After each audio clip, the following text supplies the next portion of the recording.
All right, today is February 5th, whale watching day number 2. It's actually clear today. We don't have that marine layer like last time. Ricky had to work today, which is sad. He found out last night. But Damien and I, we're gonna have a special day today, right? We have 1:30. I should probably, there we go. All right, I'm gonna go pay for parking and then we'll go head over to the boat. Don't forget. All right, I'm letting Damien pay for the ticking. Did I say pay for the ticking? Pay for the parking. Why did you say chicken? Because I was thinking pay for the tickets, but then I was like, no, he's paying for parking.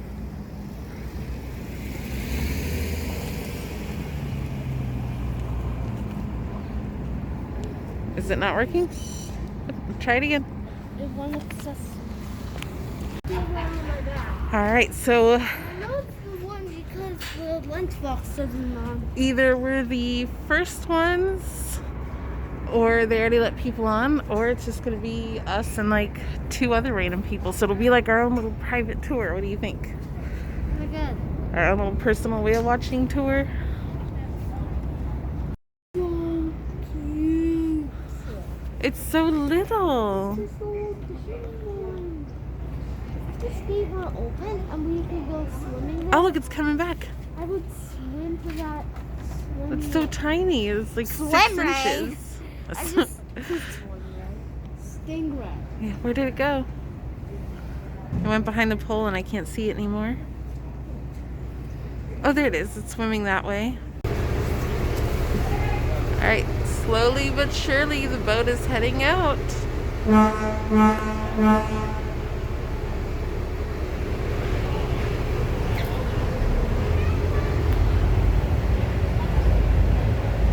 And vapes as well. And last thing, if you generate any trash throughout the trip, just please make sure you get that trash into one of the many different trash cans. He found his friend from last time. Her name's Danielle. And actually, one last thing, we're going to be seeing some birds flying around throughout the trip. We asked. It's kelp, not seaweed? Red. Kelp is red. Okay, kelp is red. Yeah, didn't they say like the kelp forest is over here or something like that? Were they saying that last time? Keep your eyes, Yeah, so Damien pointed out the land right there that we see is Mexico. We're looking at a different country right now. We're looking for those big snouts right now. Keep waiting until someone else raises your hand. We do have a whale up ahead here, guys. We're almost caught up to it. We've been actually watching it for a little while here, but just catching up at the edge of the glare here. And what we're going to do here, guys, we're going to get caught up. We're going to try and put the whale off to one side or the other and also keep it out of the sunshine. But it looks like we've got a gray whale up ahead, so we're off to a pretty good start. Our 1 o'clock position, and then further beyond that, there is another gray whale. They've seen dolphins and a whale. The dolphins coming up now at about 2 o'clock. Greece. Okay. Yes. I love it. Okay, we just saw them. Whales. Where? They were straight ahead. Oh, There's 2 wait. whales up ahead. We just saw 2 spots coming up at the same time.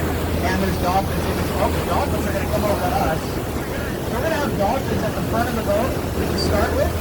And they might follow us over to the whales. We're going to see what kind of dolphins they are. They're either common dolphin or Pacific white-sided Oh, here they come. Damien, come here.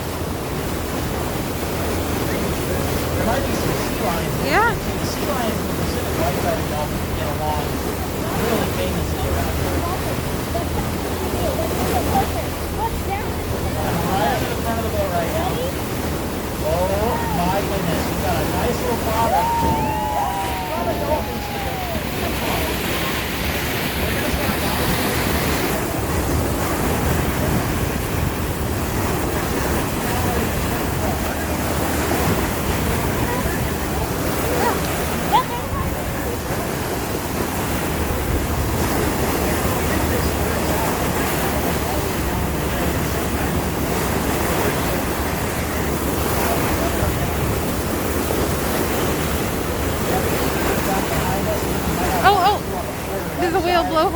straight ahead. Yeah, that's where we're heading right now. Right now. There's a couple behind us off of our starboard side. There's still some certainly underneath the boat, but just there into the glare. Once we get closer to these whales, we're going to get them off to one side and get them out of the glare. Not sure which side yet, but the good news is this boat's capacity is around 260, and I think we have 13 passengers on board today, so there's enough room for everyone to have plenty of room. And I'm like, I got a small boat. We're in the same house with a big boat. I like this guy. He reminds me of the Jungle Cruise people. That we're following, if it is, they picked up a lot of speed. Yeah, those two whales over there are different. So they're actually a couple closer to us, and then there's those whales over there. If these two whales don't want to show, that's going to be our backup plan over there. The reason we're pretty confident about that is because a gray whale's top cruising speed is only about 10 miles an hour. And when they're in their active migration mode, you know, they're just kind of at their marathon runner's pace. It's usually only about 4 to 5 miles an hour. So if those whales, two whales there, are that far away from us, those might be worth checking out later on once we're done looking at these two, because there's some hokey pokey going on over there. It's a PG trip, but let's put it this way. This time of year, it's not just humans whose minds turn to love. Breacher! We got a breacher over there. Oh my goodness. Oh my God.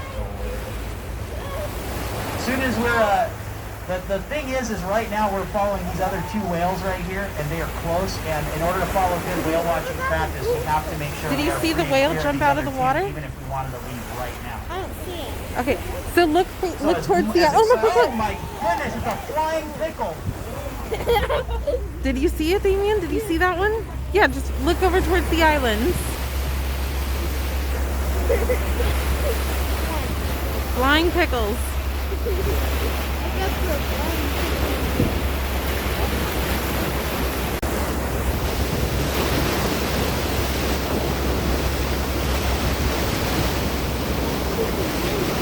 We have those two whales that are at our 2 o'clock right here. These two whales are a lot closer. The other whales are a little further. We're going to look at these two whales right here, and then we're going to go to the other two. And then when we're done with the other two, these two whales will be passing us. We got 4 whales right here off the bat. You guys excited? Right? Yeah. That's awesome right there. Hannah's been working here for 5 years. She's never seen a whale before, so she's stoked today.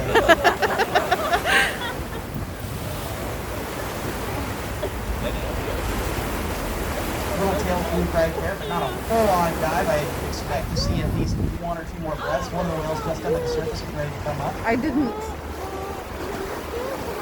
didn't see it.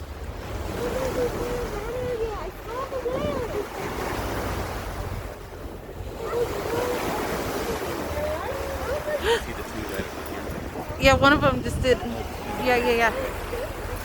Oh, we got a double fluke right there. Where? Holy smoke wagons. Where are the other ones? My New Year's resolution was to use softer language, so I'd say some new stuff.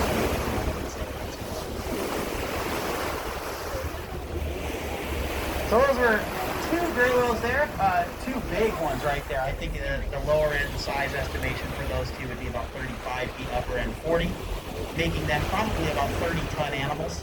About as big as 5 or 6 elephants put together. Have you ever put 5 or 6 elephants together? It takes a lot of them. Or as I like to call them, those cute little animals you see at the San Diego Zoo. I got a friend who's an elephant keeper who doesn't like it when I call her animals little.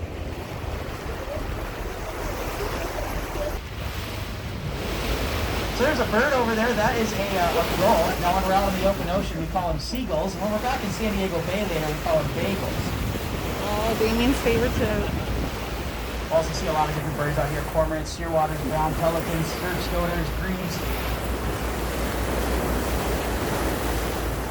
But there are a couple of gray whales close to us, and there are the 2 further up ahead. Now I will say that is only my 3rd breaching whale of the season so far. And that's one of the closest breaches we've gotten to see. So you guys definitely get the A for the day right here. It's that good enthusiasm at the beginning of the trip.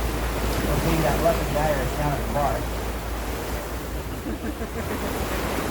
Gray whales don't often exhibit surface behaviors when they're on the migration. They're usually conserving energy, but remember I said you might see some a little extra hokey pokey. There they are again. Those are the ones that jumped earlier that are 1 o'clock position right there. Keep an eye on those two.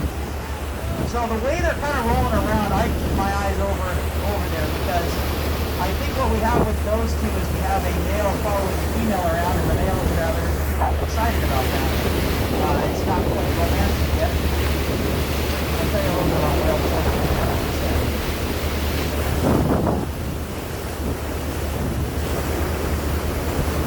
Beautiful heart-shaped whale right there. Valentine's Day. Valentine's Day. Possibly some more service activity.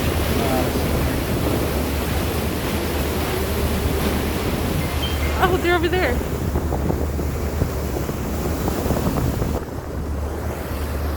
The other two whales are behind us.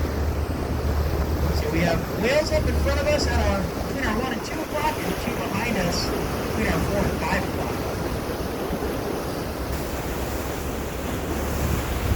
I would say that just because these two pairs are separate from each other doesn't mean they aren't aware of each other's presence. Our other whales here, they're coming up real soon. We got fresh tracks right at the surface.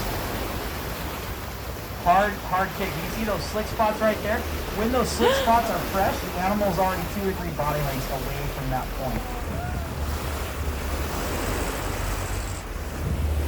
Big tail fleek right there. Oh God, When the why tail won't comes it up, the animal's body focus? is pointed more straight up and down. And that typically indicates what the eggheads call a terminal dive or sounding. You can just call it a deep dive if you want. It means the same thing. Those terminal or deep dives come at the end of a breathing sequence. Now, the amount of time a whale spends at the surface breathing is going to be proportionate to the amount of time it spends down underwater in most cases. Gray whales' max dive time is between 30 and 45 minutes. They typically only do that when they're in a resting state and less active. When they're actively migrating like this, the typical downtime is between 4 and 5 minutes, although 6 and 7 minutes isn't uncommon, especially for bigger ones like these 4 that we're looking at.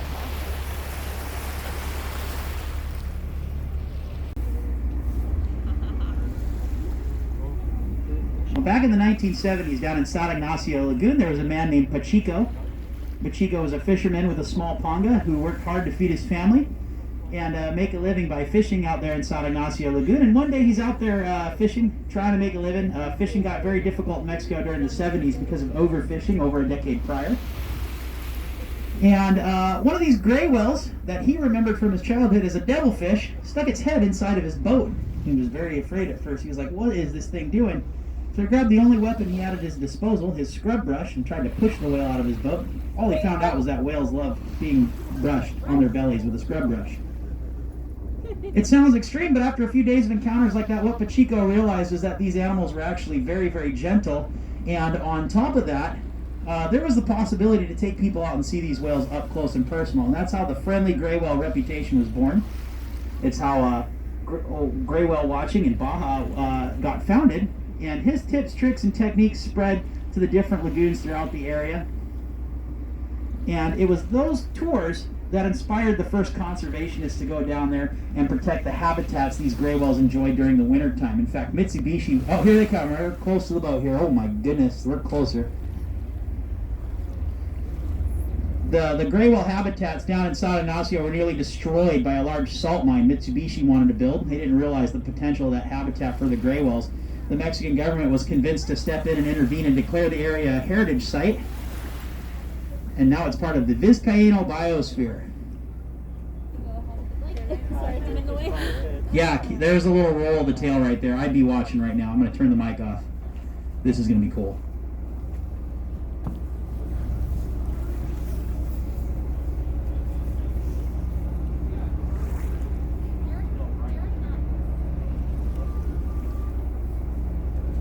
Just under the surface at 1 o'clock, they're kind of rubbing up against each other, making body contact. This is something gray whales do for socializing.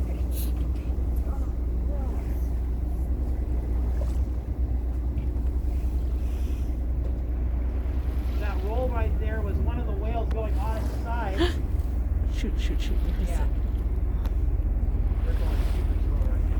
I keep getting distracted because I'm trying to Going get super Damien slow to right come now. over They're- here.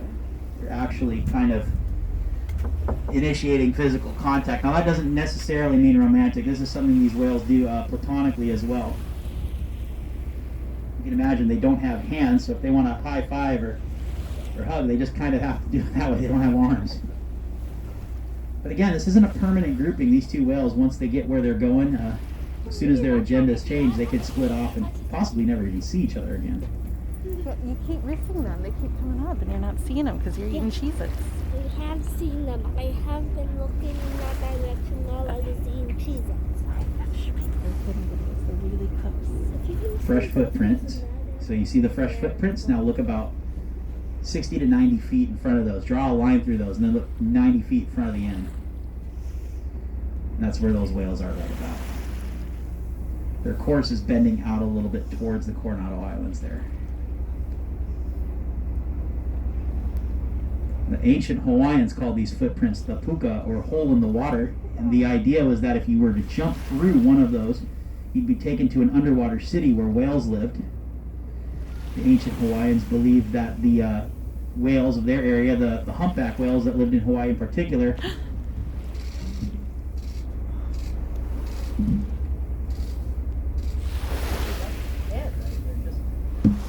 that's the whale's head. It's just skimming kind of at the surface. This is unusual right here. I've only seen this like 3 or 4 times. Swimming like an alligator.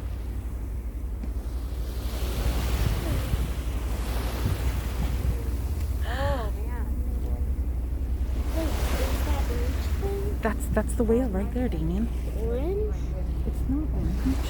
Does it look orange to you? It's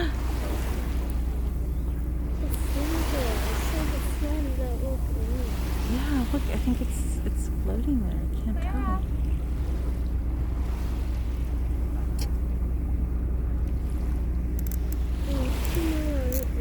When they do that behavior, when they get taking their blowhole out of the water, that's called snorkeling. It's someone over Tend to do there. that too often. They tend to come up for a couple breaths. Usually in sequences of 3 to 5 breaths before they go down for a deeper dive. So we're getting a bit of odd behavior from this. So what you whale. saw there, you almost never see a whale swim like an alligator like that. I've only ever seen that happen a couple of times. Usually during a social interaction. I've seen one gray whale back in the day was actually swimming like that with its mouth partly open. It was actually skim feeding on tuna crab, Which is also very which rare. if you've ever seen the red crab out there, these gray whales will snack on that time to time. There's not a lot of food for them to make a meal down here, but what they will do if they find something that's edible to them that they don't usually eat, they'll snack on that. That's actually how they derive their hydration. So they don't drink water. Anyone who drinks seawater knows that ain't good for you. Same goes for whales, but they get their fresh water from the food that they eat. So if this whale, these gray whales don't typically eat krill, squid, baitfish, or anything like that, but if they find something that they can get easily enough, they might take a big mouthful, and that's more for some fresh water. Think of it like the marathon runners when you're at like midway point and you get that little piece of banana and that small Dixie cup of water. Not that I know, I've never ran a marathon. I watched a marathon once. Right about here. The Office, Friends, Slick in the water. good ones to marathon. That's where it just went down. Is this one right But the whales are just under the water. They're still in that same spot relative to the boat, and the other two are still creeping up behind us. And these two in front of us that we've been looking at, they're super duper interesting. And I know that some of you guys are thinking, oh, how is these two whales being so chill interesting? I want them to jump out of the water again. Well, I want to do that too, but this is behavior kind of deviating from what's normal. And these are the kind of whales that, there they are, over off to the right, there's the tracks. Starting to come up, so keep watching, safe spot. Between us and the North Island over there, the island on the right is where they're at, on that line. And then the other two are coming up behind us, but those footprints right there are still relatively fresh. Mom, Yeah. I just saw a stingray. Oh, cool. I see him, if you don't believe me, I'm looking right at the You whales. missed Okay. it. It's a 6-inch one. I can see him Cool. just under the surface. If you have polarized sunglasses, You might see a bright green or turquoise spot just under the water, right there. Booyah. Wow, they're super laid back. There's other kinds of wildlife too. Those aren't other whales down there, but there's birds. There might be a couple of sea lions out there.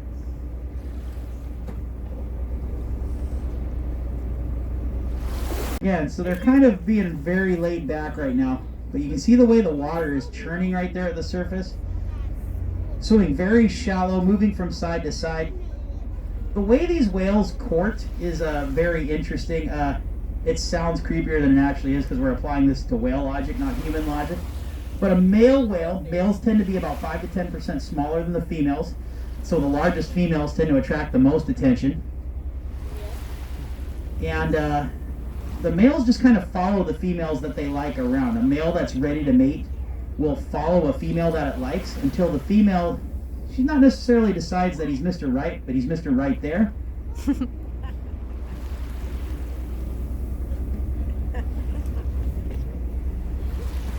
And then depending on the species of whale, the group dynamics change quite a bit. You might have heard of competition pods. That's something humpback whales do throughout the world, where multiple males compete for the love and affection of a female.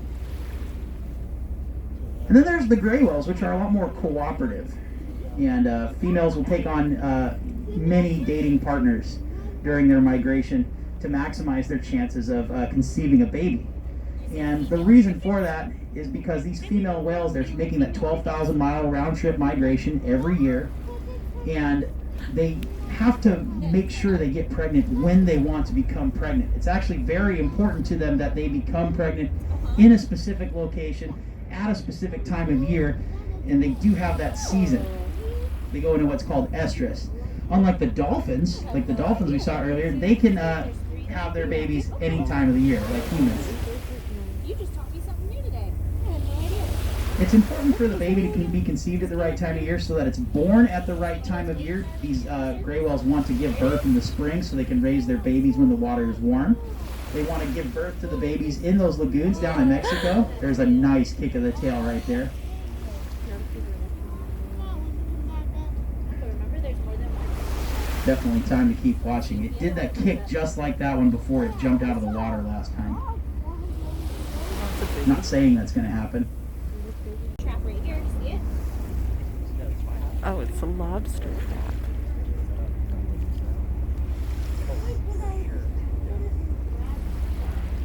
There she blows.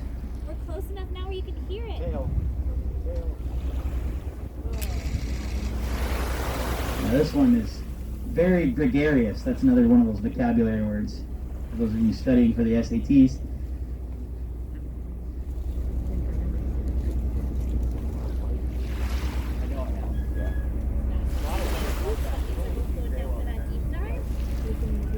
Ash, you got asked a very good question. Do we ever see the same animal from year to year? With gray whales, that's a lot harder to do because there's over 20,000 of them. But there are a handful that are very easily recognizable. The ones that are the most recognizable tend to have a lot of scars and scratches on them that are super distinguishable.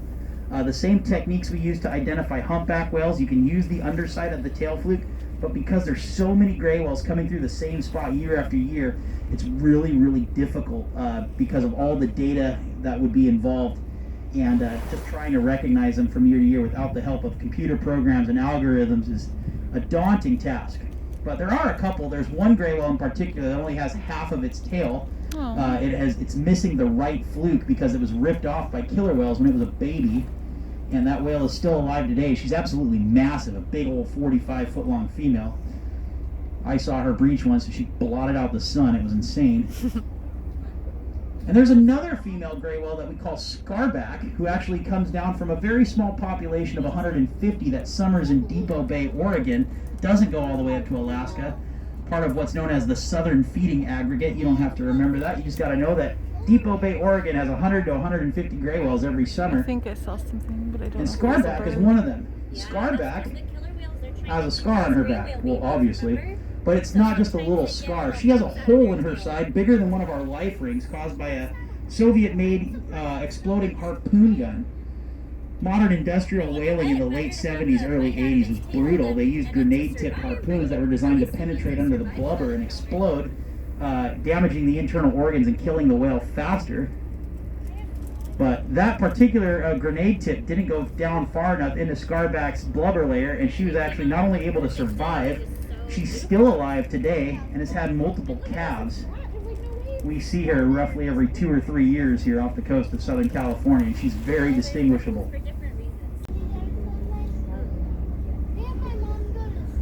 We're getting down here close enough. There they are again at our 1 o'clock position. These two whales, we're a little bit closer now. You can hear the planes taking off from Tijuana Airport instead of San Diego Airport, so it's about the point where we're going to have to turn around. But there are a couple more whales behind us still, those dolphins behind us, and there's a little bit more exploring to do according to some of the other boats out there. Get another look at these whales though, since they're up here close at our 1 o'clock position.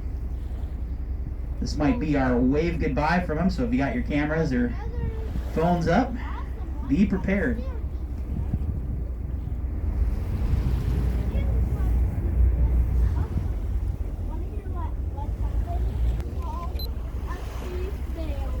Accidentally. Did you keep it as a pet? It's actually interesting. We talk about sharks out here a lot and how we see the fins of the sharks, but if you notice on these gray whales, they don't have a dorsal fin like most species of dolphins and whales do. They have a ridge of knuckles on their back called the dorsal ridge. And they're just under the surface. This is gnarly.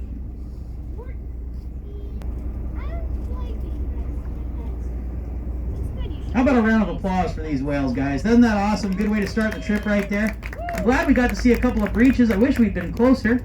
Maybe if we hit the breach button, they'll do it again, right? Honestly, I think that's definitely only my 3rd breaching whale of the year. I actually think each of them jumped once, so keep watching that direction as we turn away. Sometimes when a boat that's been watching a couple of whales leaves, the whales react. They want to know what's going on. Yeah, they just kicked again. They're at our 1 o'clock right now. Picked up a little bit of speed there. Picked up a lot of speed there. Gonna be our last look.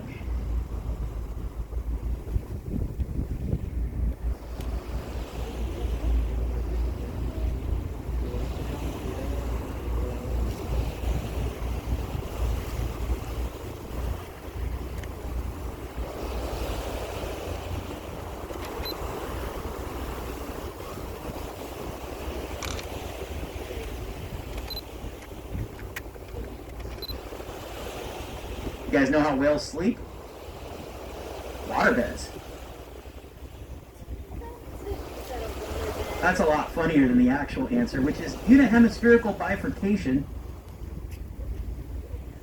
I don't even like spelling that word, let alone saying it. I tell you what these animals do is actually shut down 1/2 of their brain at a time. They're never fully unconscious. A fully unconscious whale would unfortunately drown.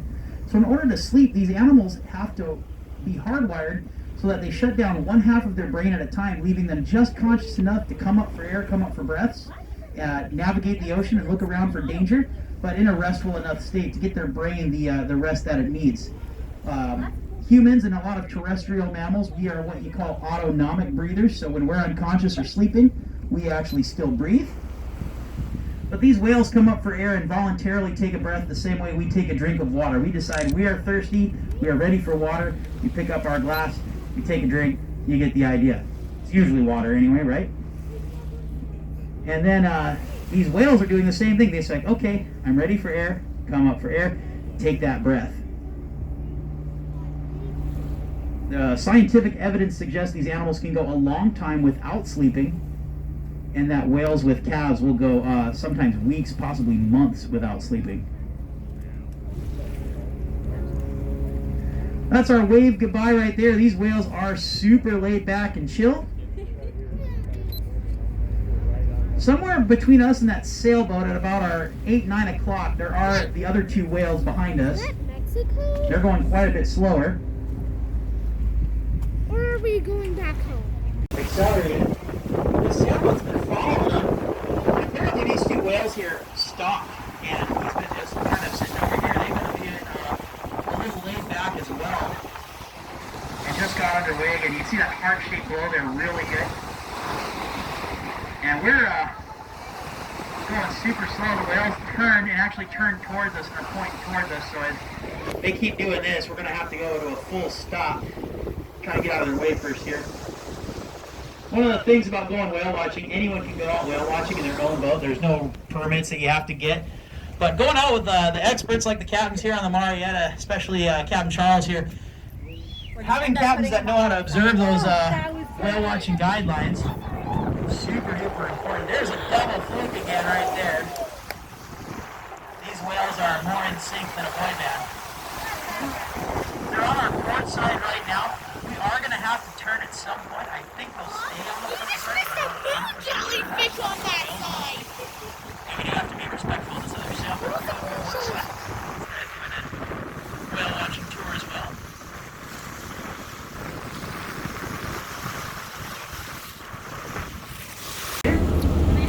Okay, so there's another whale. There's this pelican.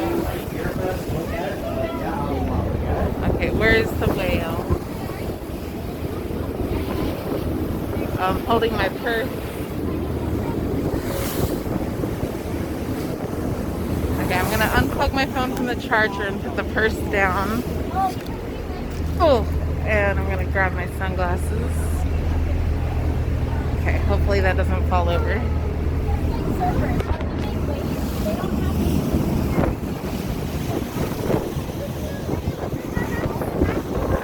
Yeah, but they said there's another whale, so let's see if we can see the whale and then we'll go look at the snack bar.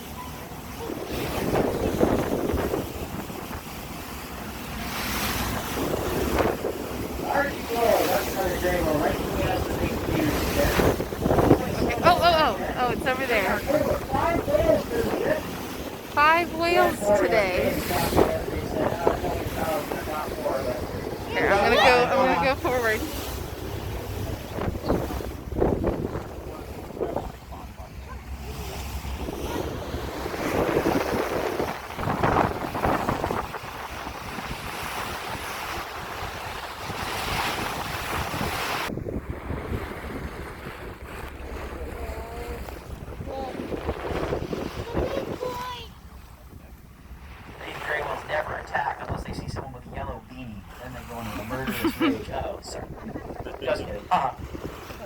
Just kidding, haha.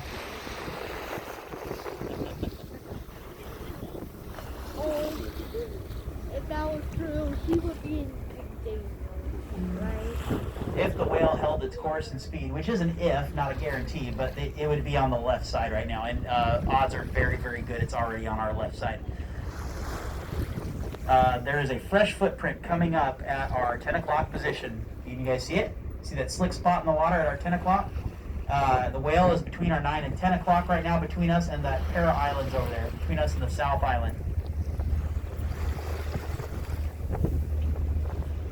And it's traveling just up, probably about 15 to 20 feet down, making some fresh tracks into the water. Not diving down super deep on that last sequence.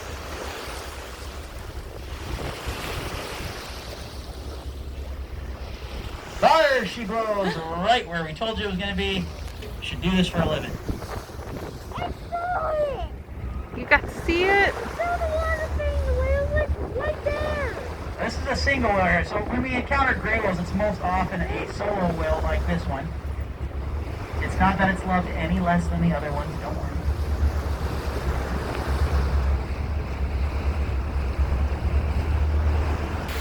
There she blows.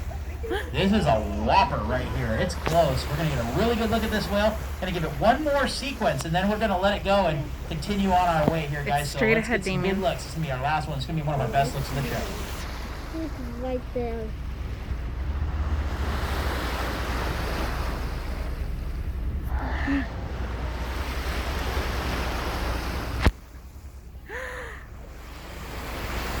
Oh my gosh.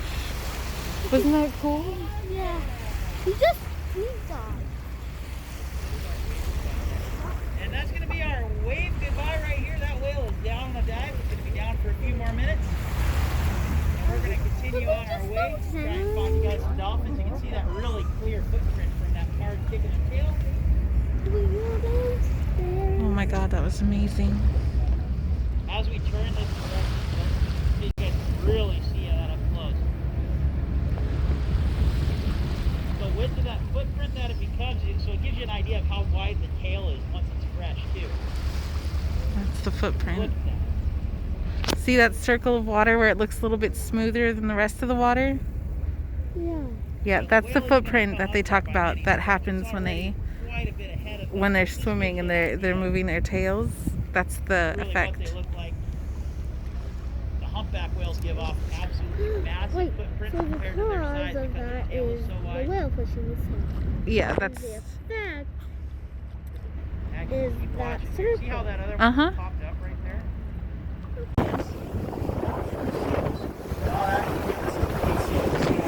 hard to see, but the sea lions are on the green buoy over here. Sea lions are very good at moving around on land. They rotate. Okay, I'm not sure where. They were just saying that the military dolphins are out right All now. those dolphins are in between the two boats, right behind the little one. They're doing some training exercises, but they also have divers going into the water to work with them.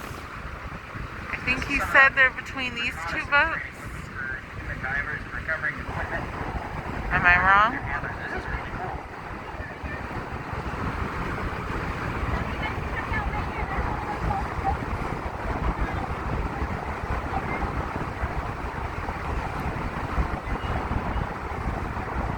Technically, you've seen 3 species of dolphin today. Now that you see these, I'm sorry, 2 species of dolphin today. Now that you see these smallmouth dolphins.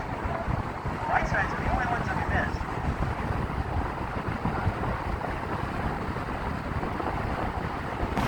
Yeah, they're doing, I think he said reconnaissance training. Oh, I saw some of the divers go into the water. And he was saying that they train the dolphins to recover tools and things, and they do that with seals. And they retrieve things that were dropped. I'm getting an extreme hand cramp where I cannot. Okay. I need to drink some water.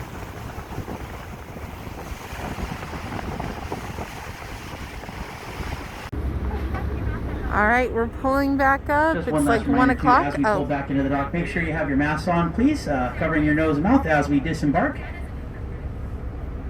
We've been doing really good on that all trip. I am just obligated by our new Coast Guard mandates to remind everyone as we pull back in. All right, so I think we're gonna go to the Star of India if it's open, because it's just right past this cruise ship, and we parked for 12-hour parking, like we paid for it. So I think it might be fun to go over there and see if it's open, and then just have a super fun day of boat stuff. So let's go over there, but now we're done with whale watching for the day, and it was amazing.